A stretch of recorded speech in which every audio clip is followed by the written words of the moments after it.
Hello, everyone, and welcome to the second in our five-part national webinar series addressing the fundamental issues and opportunities of Canada's EV charging infrastructure. I'm Nino De Cara, founder of Electric Autonomy. I'll take this moment to acknowledge that our work at Electric Autonomy is conducted from the traditional territory of many nations, including the Mississaugas of the Credit, the Anishinaabe, the Chippewa, the Haudenosaunee, and the Wendat peoples.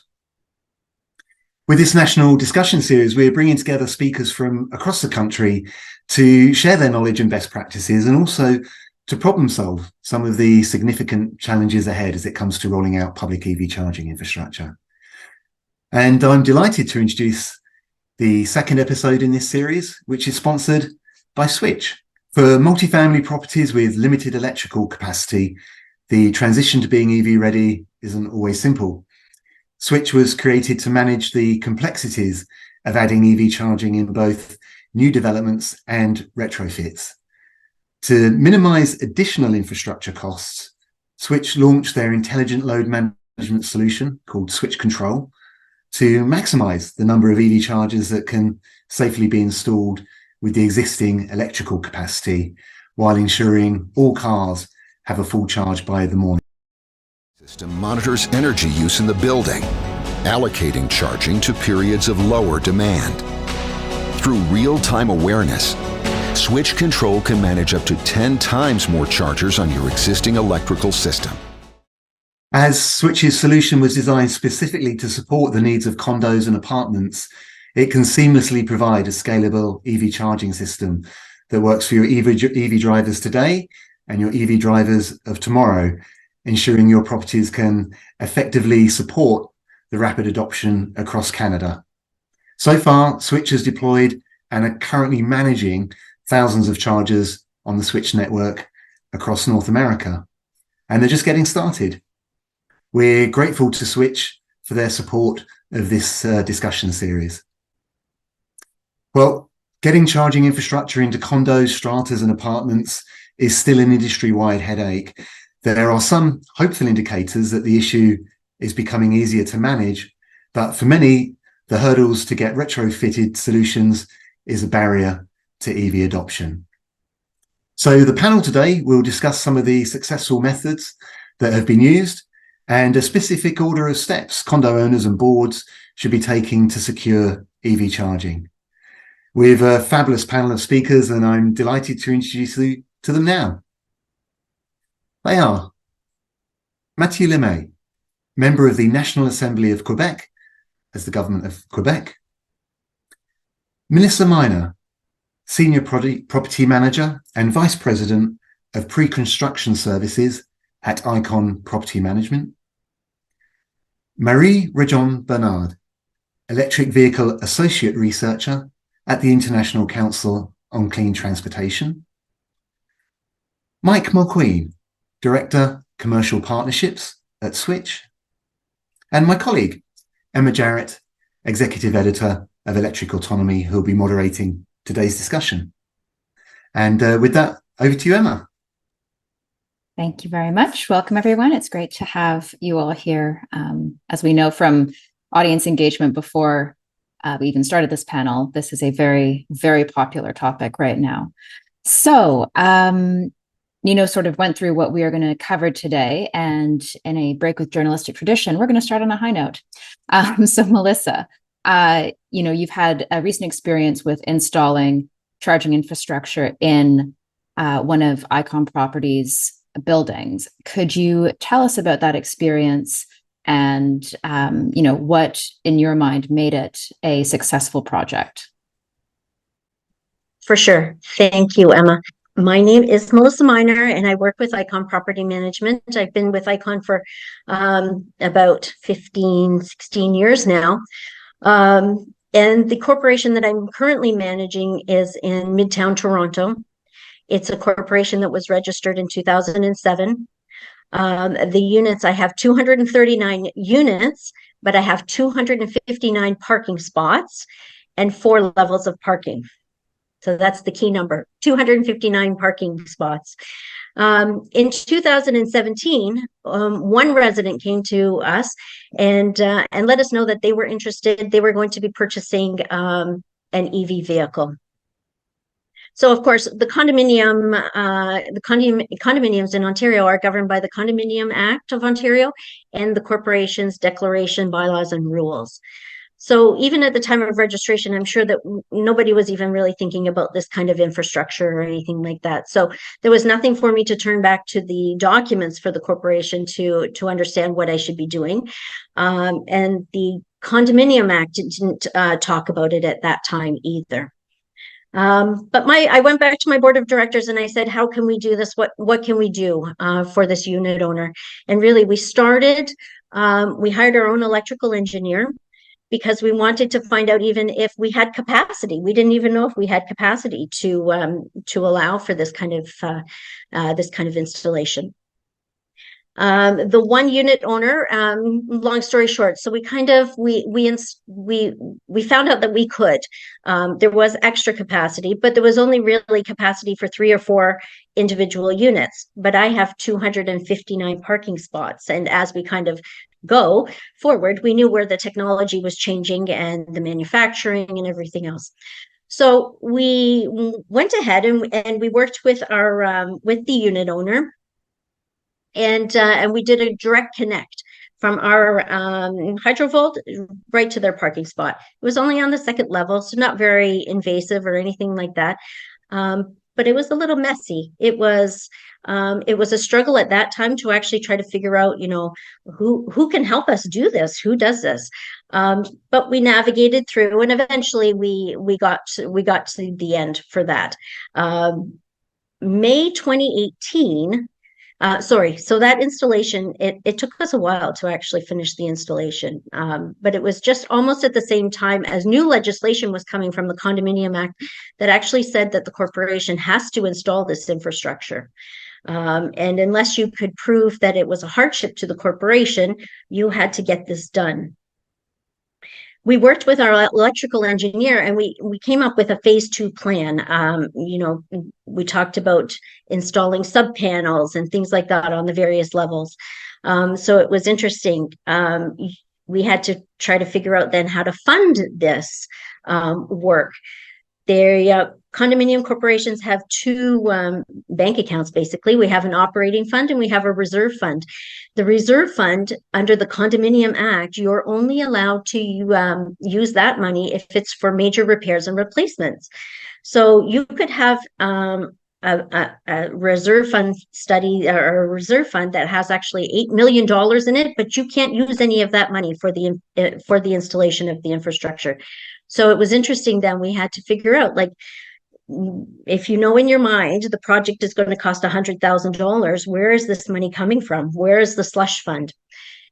So we had to notify our residents that we were going to start to set aside some money for this project.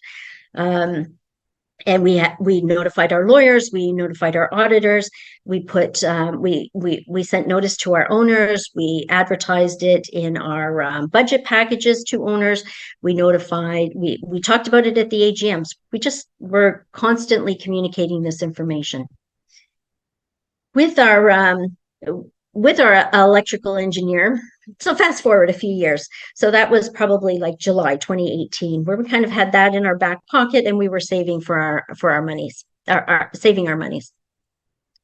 We had one more resident then who said that we were actually we're ordering our vehicle and it's going to be coming soon. So we went back then to try to decide what to do. Again, we didn't have $100,000 or more now for the infrastructure. And almost at the same time, we heard about the ZBIT program.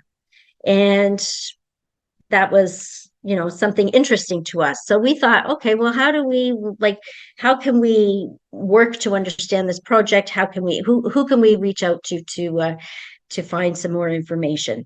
We actually tried to complete the application ourselves, which was crazy. That was just ridiculous.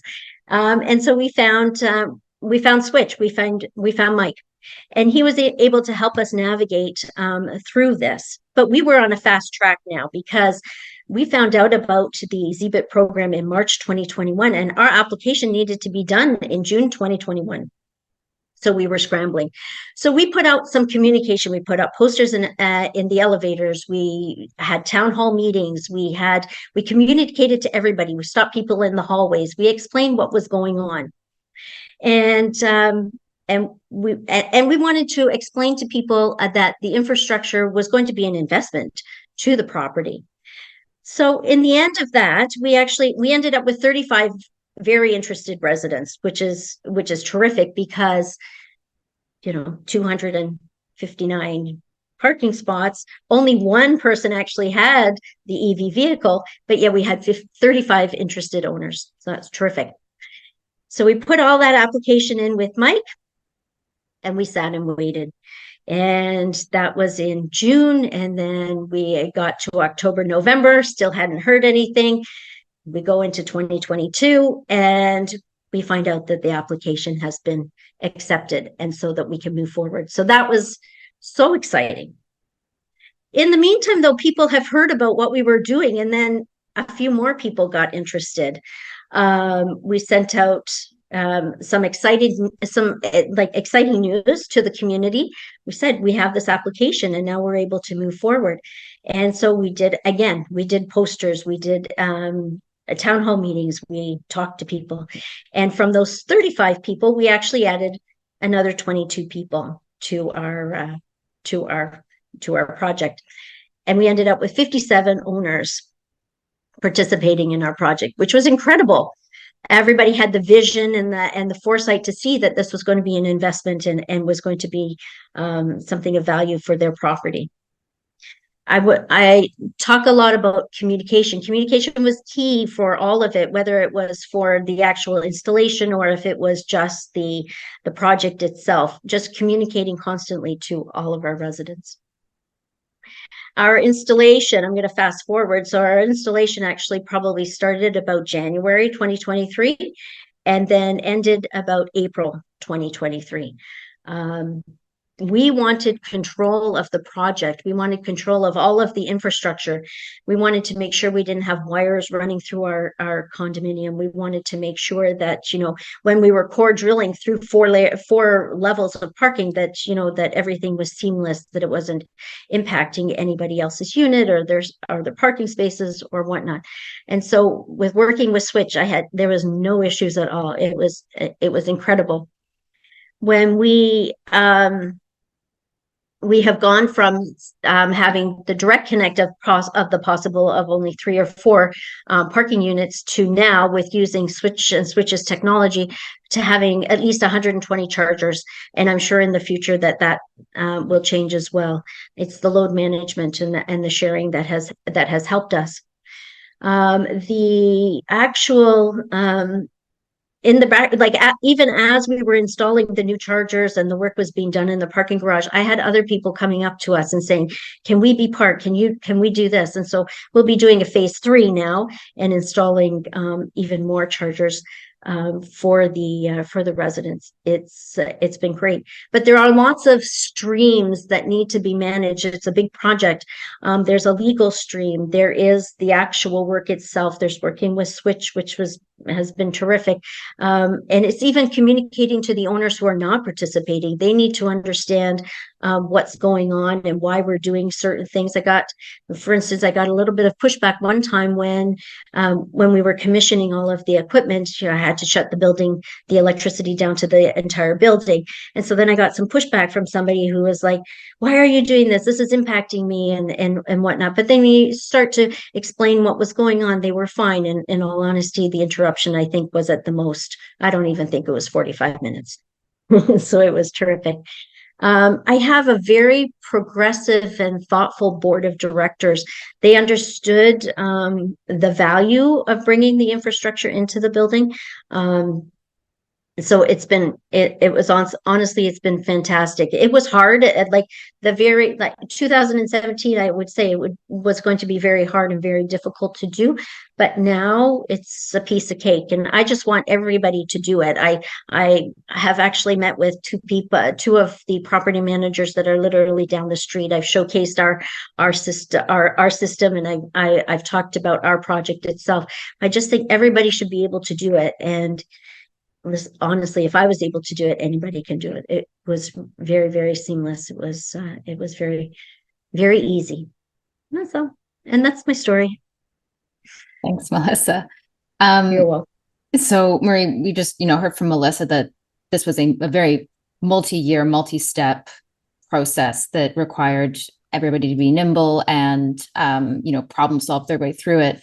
So this ended well, I think, is the moral of the story. But for a lot of other properties, it either doesn't end well or they hit roadblocks that they can't work their way around. So, Marie, could you give perspective on the challenges that other MURB building residents face, and talk about how ICCT is finalizing some new research in this area?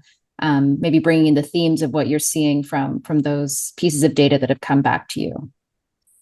Yeah, thank you, Emma. Very happy to do so. So the ICCT, it's a research organization, and currently finishing a paper exactly on this topic. So providing overnight charging access in multi-unit dwellings or MURBS apartment buildings. And for this project, we conducted stakeholder interviews of many different stakeholder groups.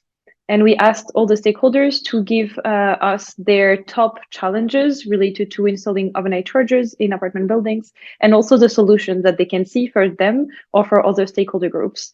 And we identify 5 themes basically. And it was interesting to see that pretty much around the same themes as what Melissa mentioned. So the first one is building and parking infrastructure. So there needs to be clarifications on the regulations, answering questions such as who pays for what, who is responsible for doing what. So what is the role of each of the stakeholders? And another big topic also on the infrastructure side is also fire safety.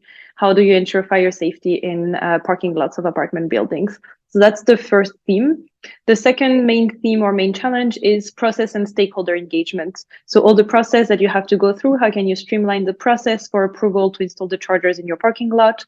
How can you streamline the process with the connection with your electricity utility so that you decrease the time that you need for a grid upgrade if it's needed? And if it's not needed, that leads also to the third theme. So electricity grid capacity is a challenge. How to best use the remaining building capacity. And I think that switch is a good example on this one. And if it's not possible with the remaining building capacity, how can you upgrade the grid, or what other solutions exist? Then in the fourth theme that was identified is what we called education and awareness. So basically information exists, we know how to do it, but how can we efficiently channel this information to the right people? Mostly because owners and managers of apartments are not typically EV charging experts. That's not in their wheelhouse, but they're the one who face all the challenges. They have to choose hardware and software, how to make sure that anyone can charge at their charger, how to deal with installation, payment, long-term maintenance, etc. So how can we assist them with this process? And the last, but not the least theme is the cost. The cost, because there is a high upfront cost, but also how to fairly proportionate cost. How do you make sure that only people who will in the end use chargers pay for these chargers? And also on clarity on who should this cost fall on and when should people pay. So overall, those 5 themes more on the infrastructure like capacity and regulation side, process and stakeholder engagement, electrical capacity, education and awareness, and costs. And for all those different challenges, then in our paper, we also present some policy options and innovative business models, but I think that will come later in the panel, or I'm happy to share the paper when it's out. Thanks very much. So, Matthew, just bringing in your legislative perspective here, we don't have the ICCT's paper yet, but in terms of the themes that Marie was speaking to, how did these resonate with you and your experience getting charging into apartment buildings, condos, or other multi-residential buildings in Quebec? Really, how can government best support this initiative? Right, Emma. So everybody knows that about 80% of charging is done at home. And so if people in the MURBS have difficulty charging, it's a major issue. So in Quebec, it's about 3.2 million people that are affected for that situation. And in order to fix that or to improve it, we've put in place some regulation, of course. And what we've done, it's we want to make sure that we are AV ready in the MURBS. And how we are doing it is that we put $108 million on the table for the next 5 years. So that's about the fifth of the money available for the strategy. And so for we're going to finance 600,000 parking spots. So we figured out that for the existing MURB that we already have, it's about 350,000 parking spot, and for the additional that will be built in the future, so another 250,000 parking spots. So this is how we want to help. So there's a strategy in place, and it's throughout policy. And I think if every government gets involved like that, it will be helpful for everybody, every stakeholder in the industry. And that's about it I wanted to mention about that specific question. I hope it's clear, Emma. No, absolutely. Just quick follow-up. Are there any policy or regulation levers that can be pulled that help incentivize either buildings to adopt and install EV chargers, or for charging solution providers to make a concerted effort to get their infrastructure into buildings? So it's been like that since 2018, that every building of 4 units or less needed to have a EV charger ready, or electric outlet. And starting this year, it's going to be every building on the construction code. So there's no more excuse. Great, thank you. So Mike, you've been listening very patiently to the highs and lows of getting charging infrastructure into multi-unit residential buildings.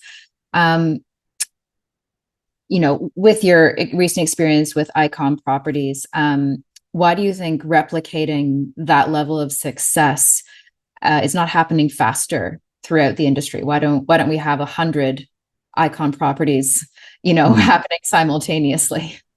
Yeah, easy to be patient. There's some great contributions from my colleagues here. I think the quick answer is just there's a unevenness in terms of level of education, in terms of the policy incentive environments across the country. Really across North America where we work. So some environments like BC, for example, has a very rich policy incentive environment that's driven a ton of activity. A lot of buildings really following best practice, what Melissa did here in Ontario with her building. So looking at the infrastructure requirements first, and then like engaging residents as part of that, and then kind of having a formal process in place to think about how is EV charging going to roll out in our building. So every building in BC has a requirement to adopt an EV ready plan. Doesn't mean they're going to install chargers right away, but at least they have a plan for when they're ready. So Melissa did really great thing working with one of our electrical contractors, Simply Electric here, where they did a really good job kind of mapping out the infrastructure requirements, engaging residents at the same time to understand, what's the scale? What are we talking about here? What's the immediate demand? What's the kind of near-term demand in the next couple of years? Like who's thinking about buying an EV? And then a lot of residents who are thinking about, the value of their condominium. So they saw value in having this as an asset in case they ever sold it, and so that drove their decision. So I think what we see is like the policy environment certainly influences, and then the level of education. So there's varying degrees of sophistication with boards, with property managers, and so pleased to hear Matthew and Marie kind of talk to that education piece, which is really important. We need to raise the bar for everybody. And just to close the loop on that point, how in your mind, what's the perfect solution for addressing that education gap? What would you like to see done? Some actionable items that can improve people's awareness. Yeah, events like this are really important. So case studies like Melissa's, kind of best practice, and having a structured process What we see, unfortunately, there's a lot of buildings that they are responding to one resident in the building who has an EV today. They need charging. And so, they're rushing to get a solution in that might not ultimately be scalable. So there's an equity issue there. So you're preventing, future EV drivers, future owners in the building from installing chargers. So there might not be the capacity available if it wasn't done in a networked, scalable way. So I think working with the different condominium authorities, so Canadian Condominium Institute, Association of Condominium Managers of Ontario, different bodies across the country that have direct relationships with board directors or strata directors, as well as condominium managers. I think you have to speak to both audiences. So property managers can certainly influence, but they're not always the decision makers. So I think you need to have both parties educated.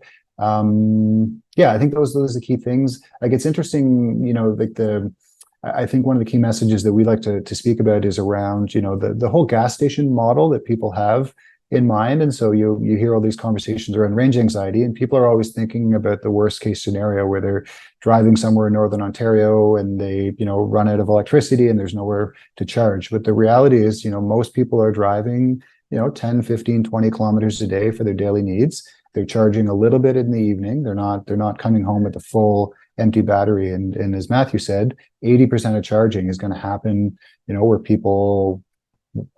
they live or where they work. And then there's some charging that's going to happen in public locations. So when people are on the road doing their errands, or traveling. So that's the kind of, the really important thing I think to educate people on is, where they're actually going to charge and how much time their car is actually parked, because that's what you take advantage of in order to have a cost-effective solution. It's very expensive to charge quickly. And so level 2 charging is absolutely the right way to go about it in a multifamily situation, because power is expensive. And so, yeah. Yeah, Marie, you want to jump in?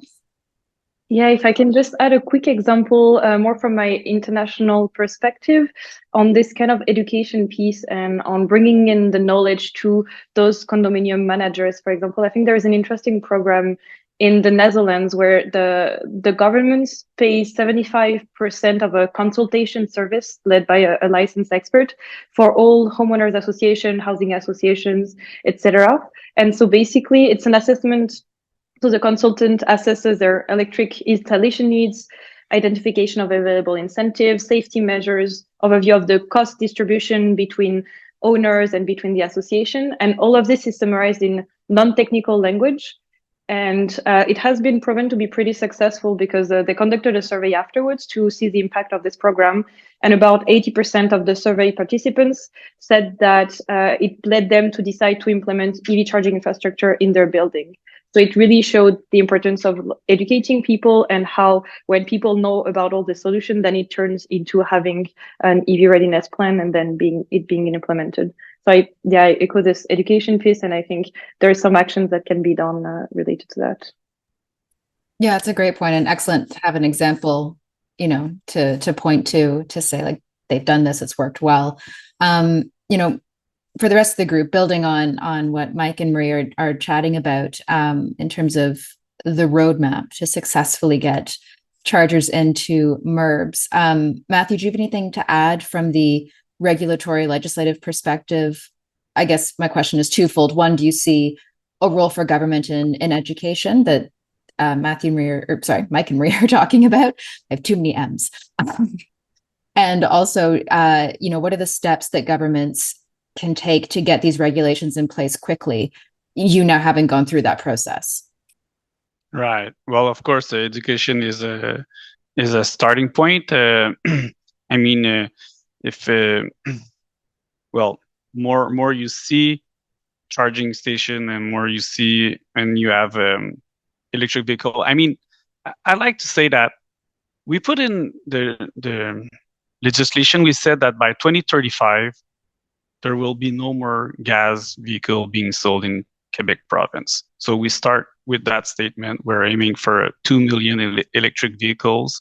And so we do the publicity and we speak out loud, and we have the journalists that are telling that to everybody. So when you go at your car dealer and you ask for a car, the probability that you're going to ask for a gas car is less. I mean, thing is we're waiting for electric cars in Quebec for some types of cars. And of course, we maintain that under $65,000, you get an incentive.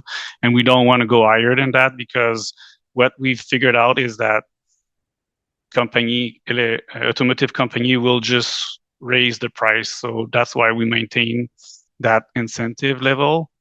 And doing that, I believe that people are foreseeing that they need to switch to electric vehicles.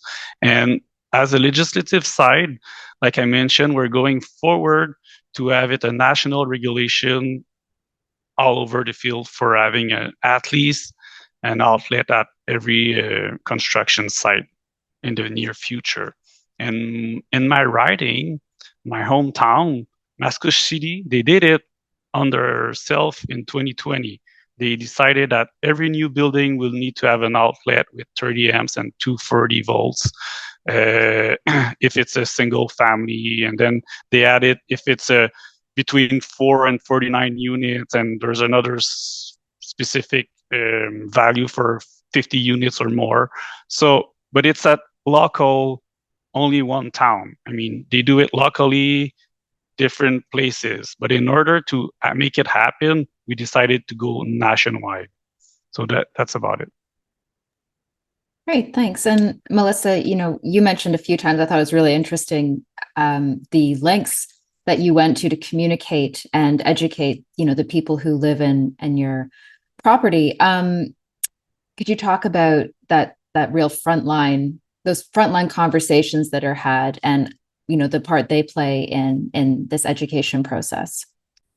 Yeah, for sure, Emma, because we did, as soon as people start to hear that we're going to be installing this, some residents, some owners were very hesitant. They were like, I'm not paying for somebody else's electricity. You don't pay for my gas and all of this. So we had to explain the whole the infrastructure and what was going to happen, right?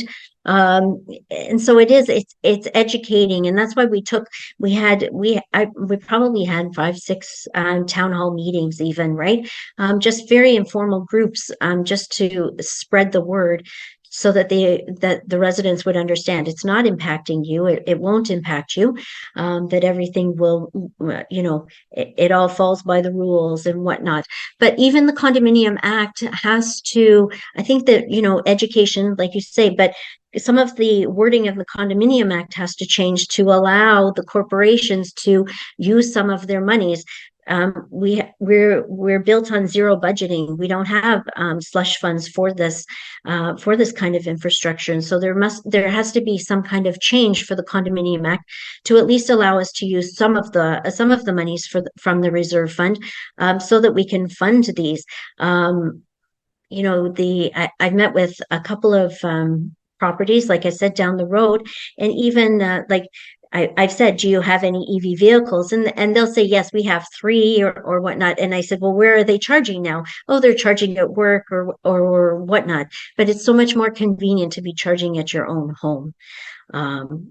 One of the other things that I had thought about, I should have mentioned, even when we placed, because we do have 259 parking spots, but when we did place the chargers, they were placed in such a way that we would be able to access 3 or 4 other parking spots. And so the residents then who were your neighbors, you would be able to share that. And Switch gives us the ability to have different swipe cards and different accounts, so that if you are sharing with your neighbor, you know exactly what your neighbor is paying and whatnot. So it's honestly, it was fantastic. And I had my two residents, and I probably have 5 residents now that actually have EV cars. So of my 57, I still only have 5 electric vehicles, but I know people are still talking about it. And as we move forward, that will change as well. Thanks very much. So if everyone is willing, we have an enormous number of questions to try to get through. So I'm going to just bounce out of what I had planned and go into the audience side of this, because there's some really great queries coming up. Just for everybody who is listening in on this, there are a lot of very specific questions about the legislation and the language in that. I don't think anybody on the panel right now has legislation open in front of them. So what we might do is, or what we can do is, Electric Autonomy can answer those very specific questions in our summary of this webinar. So that will come later. They are going to be addressed, but probably not at this 10 seconds because I don't think anyone has the documents. All right. So Matthew, though, very quickly, somebody has asked, when does the subsidy in Quebec take effect? And I don't know if you're able to throw a link into the Q&A or again, send it to us later and we can include it in our story. But the question is, when will that subsidy in Quebec take effect? So can just a matter of translation French and English. You mean le financement? Peut-être que Marie peut m'aider. C'est-tu par rapport à la subvention, c'est ça? Subsidy, c'est subvention, c'est ça? Ouais, Subvention, effectivement, subsidies, c'est des subventions. Parfait, merci. Thank you. So no, it's already there for when you buy an electric vehicle, and we also have a subsidy for if you want to install a charging station at your home, and the money is it's for the next 5 years. So what I've talked about, the 600,000 parking spot that we want to add for MURBS, it's $108 million. So I don't have the specific by year, but it's about 20 million a year. Great, thank you. All right, so Mike, this is a billing question, which I think is top of mind for everybody these days now that, at least in Ontario, where we're allowed to change the way EV chargers are billing people for energy usage. Specifically with MURBS, are the residents who subscribe charged per usage in kilowatts or some other method? Yeah, effectively, we have both options. So we can either do a prorated hourly rate, which takes into consideration, how long they're plugged in for, as well as if there's any load management. Or Measurement Canada has recently allowed for $1 per kilowatt hour billing, slightly more accurate. They're both effectively about the same, but we can certainly do that as well. Okay, and I think a PS to that question is, are condo bodies working with Measurement Canada currently, and are they aware of the dispensation programs for EVs?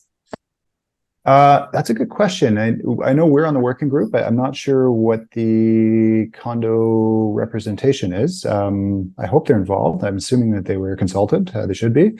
But yeah, I think one of the key things people don't fully understand. So in Ontario, for example, they introduced an ultra low electricity rate, so kilowatt hour rate, and obviously they want to shift some load overnight to periods of lower demand to reduce strain on the electrical infrastructure of the province.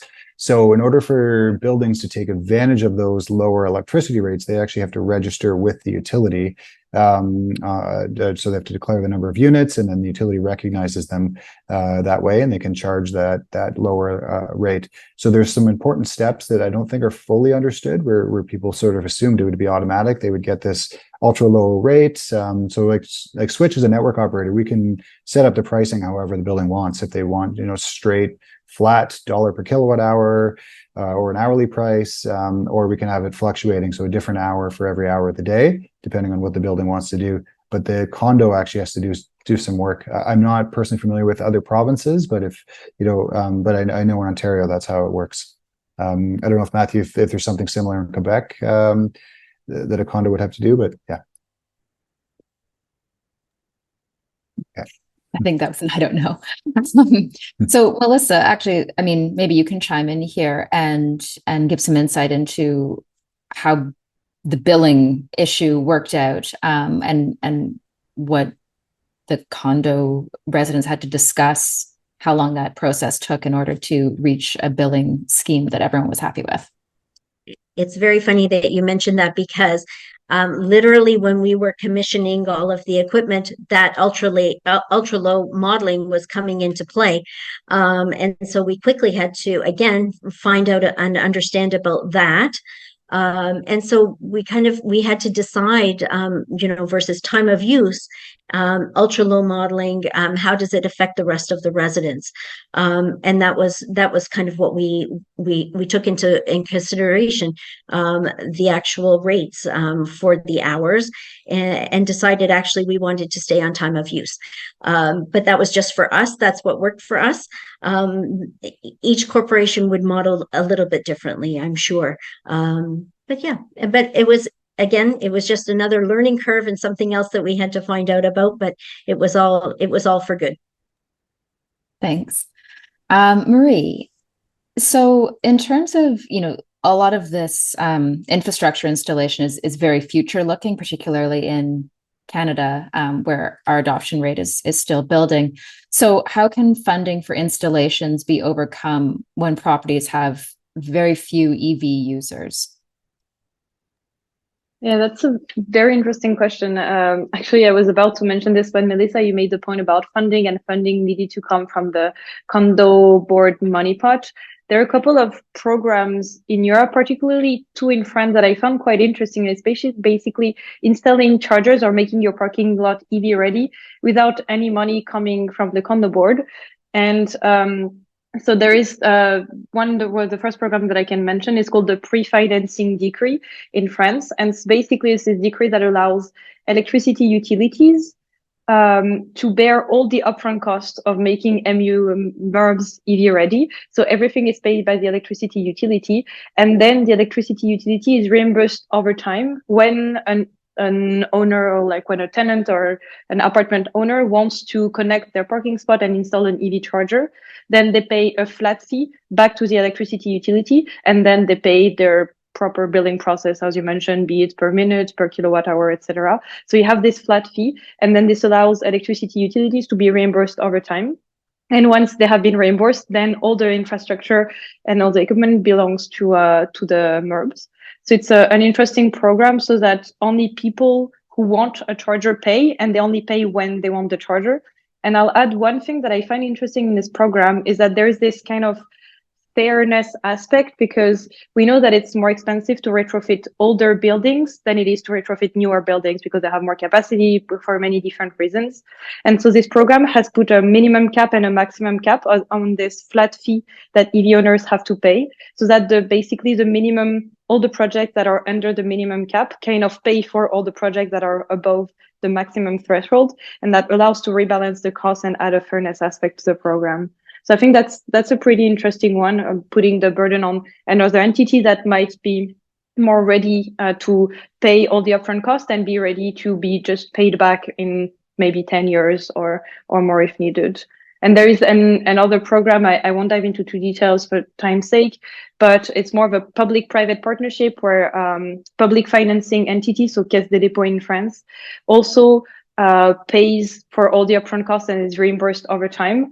And they did it through their Logivault program. So it's a branch of this financial institution that takes care of everything, installation, maintenance, and is also reimbursed over time, but has this loan provided from the start. It's a really interesting program. It's almost like it sounds like a rent to own for the EV charger kind of situation over whatever period of time you need.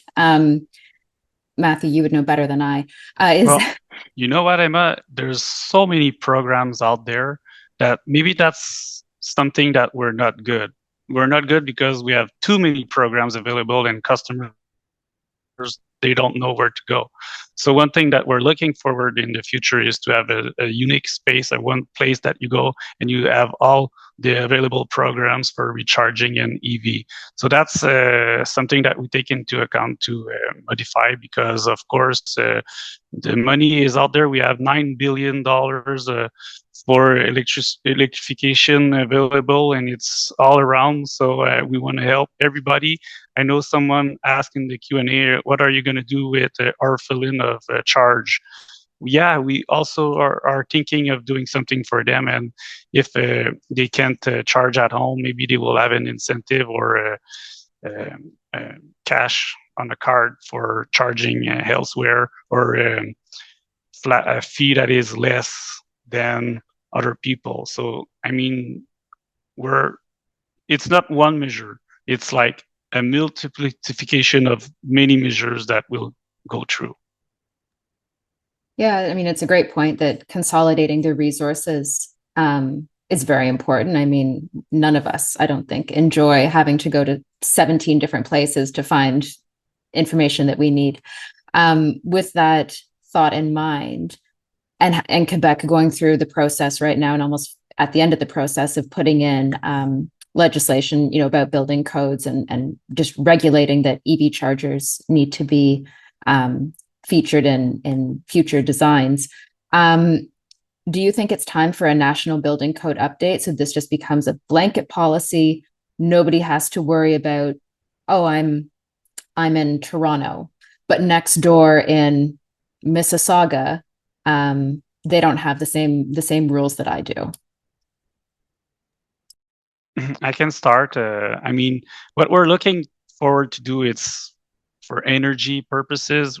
We want to do a statement. What is the energy status of every building that we have in Quebec? So going forward from there, we could say in that field, okay, this is your standard. So the building that don't meet the standard, they need to improve. And also we're going to know for future building. The thing is by 2050, we want carbon neutrality, zero net emission. So by doing that, we're going to go forward for all new buildings. They cannot be, if they're not zero net emission, they're not allowed to be constructed. So we're thinking about it. So maybe if it's something across Canada, okay, but we're thinking about it right now in Quebec, and we want to implement that piece of legislation. So, but we need to do it now if we want to achieve by 2050. So it's something that you need to plan ahead. And so it's the same thing for the charging and the electric vehicles. So, and one question I saw in the Q&A also, somebody asked, what are you going to do? Do we need battery storage in the buildings? I mean, well, if you want your building to be zero net emission by 2050, maybe if you will need something like that in the future. But we don't have a one solution. We're going to let it like it's more like a be zero net emission, don't have any impact on the peak. And if you can prove that, you'll be allowed to build something like that. Thank you. Melissa, there's one here that I think you're best positioned to answer. How do we get recalcitrant property managers only interested in the bottom line to take some interest in EV charging? No, we have to. There's not an option. We're charged with doing all kinds of things, and we have a lot on our plate. So it is difficult, and that's why you have to find. You're good at electrical engineers. You have to understand what the legislation is. You have to find your partners, and you have to have a good board and an understanding of what what's necessary to actually get this thing done. When somebody currently right now, the legislation says that if somebody comes to us, we basically have 60 days to turn around and to say, yes, we're going to install an EV charging station for you. So why not have a plan in place so that you're not doing, as Mike has said before, like piecemeal and haphazardly. Have a plan in place so that you're doing it in the right manner, and that you are ready for the future, and you're ready for the second EV charging station. You're ready for the next request to come through. That's, and again, it's just, I'm huge on communication, and it's communicating to my other property managers, to anybody who I come across to explain this. The only reason, the only way that you are not, and I'm speaking specifically about Ontario, but the only way that you cannot have an EV charging station installed is by saying that it's going to cause a hardship to the corporation.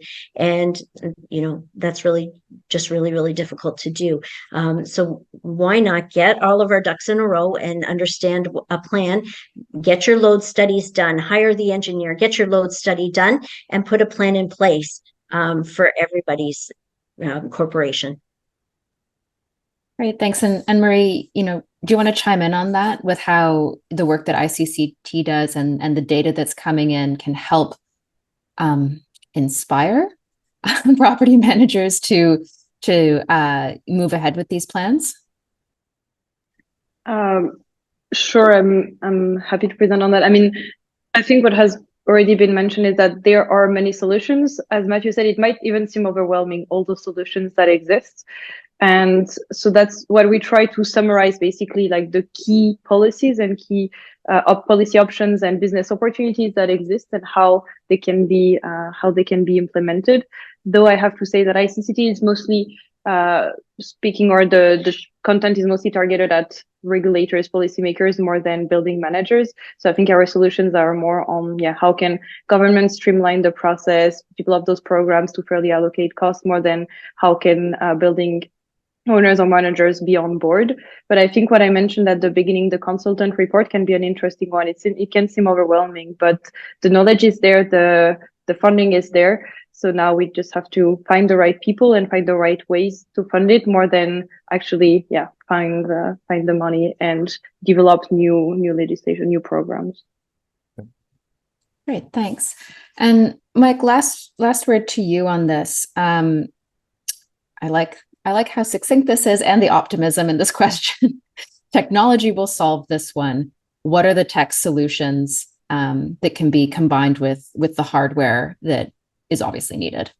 Yeah, that's a great question. There was a few other questions in the Q&A as well around, like relating to capacity constraints and, like the ability to, is everyone going to be able to charge at home, eventually? And so like all of this really goes together where like ultimately buildings will have a fixed electrical capacity. And so some buildings that have, transformers initially were oversized, they've done a ton of work to free up capacity through energy efficiency initiatives. Some buildings, it might be possible for every single resident in the building to have a charger, with very few periods where load management is actually required. Most buildings in a retrofit situation, though, are going to have a constraint. And so you need really good load management tools in order to squeeze out every available kilowatt hour. And constraints aren't, they're not 24/7. There's very specific times a day when the building's constrained. So you might have cooling equipment that kicks in, everyone coming home in the dinner rush hour and equipment turning on. And so there's certain periods of day you have to be able to react to and manage those chargers if you need to. There's also opportunities kind of looking outside of the building that utilities have. They've got constraints on their local electrical distribution system. So they're going to send calls to say, hey, you know what? This is a constrained time of day. We need you, building, to reduce your load. And so networked EV charging solutions can be part of that. So there might be financial opportunities for the building to monetize that load reduction within their building. For example, we're doing that in the province of British Columbia. We've got I think about 300 chargers on a demand response program there, responding to BC Hydro's requests for demand response. So that type of tool is available with a network charger. Another example, so an integration with the building management system. So, that's building management systems collecting a lot of data and all the HVAC processes within the building. And so a networked charging solution can potentially integrate with that as well. So, we would know when a period of high electrical demand is coming up or is happening. And so you can react, you're charging that to make sure, you're not incurring economic costs. So you're not paying more for electricity during very high demand periods, but you're also staying within constraints as well. So, lots we could dig into, and I could probably take up an hour just talking about that. But like the key is really having a good networked solution that it's internet connected, and it kind of happens in the software. So it's cloud type of integrations where you can get a lot of performance out of that equipment. So it becomes an asset.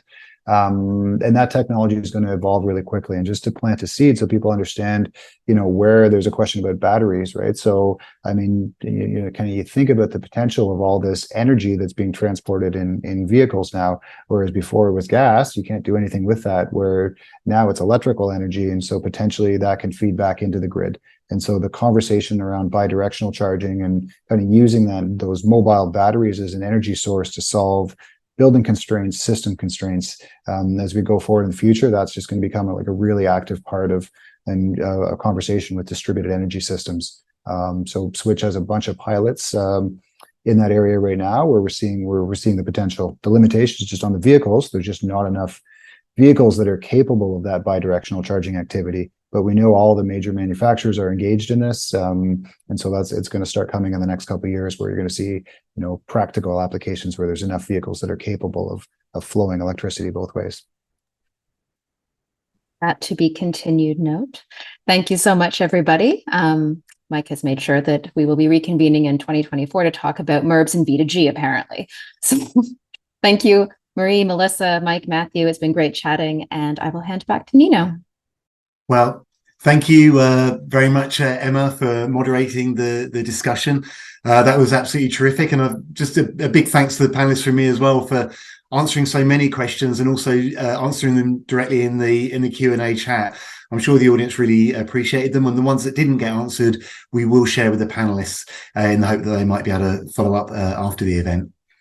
I'd also like to just give once again a big thank you to our sponsor of the event today, Switch, for coming on board to support the discussion. It means a lot to have their involvement. And also just a couple of items to let the audience be aware of is that next week we have the third part in this 5-part national discussion series, and another expert panel, which will be focused on building a resilient grid. And Mike and the team were just discussing the issue of battery storage and really the role that EVs can play, not just drawing energy from the grid, but also putting it back in. So we're very much looking forward to that conversation. You can register for that event by going to the Electric Autonomy website and clicking on the events tab, and you'll find a link in there. But before that, tomorrow we're trying something new, and we're hosting a fireside chat with Zinga Lucian of Element Fleet Management, a lady who has a phenomenal amount of experience in the real world of electrifying fleets, medium, light, duty, and really some great case studies that will be getting into some real details around total cost of ownership, staff training, and more. So that's going to be a really great discussion tomorrow. And you can find the link for that on the Electric Autonomy website as well. And I can see my colleagues just dropped those into the chat. So you can just link right to those to register from those links in the chat. So thanks everyone for taking part today. And we look forward to seeing you tomorrow and next week.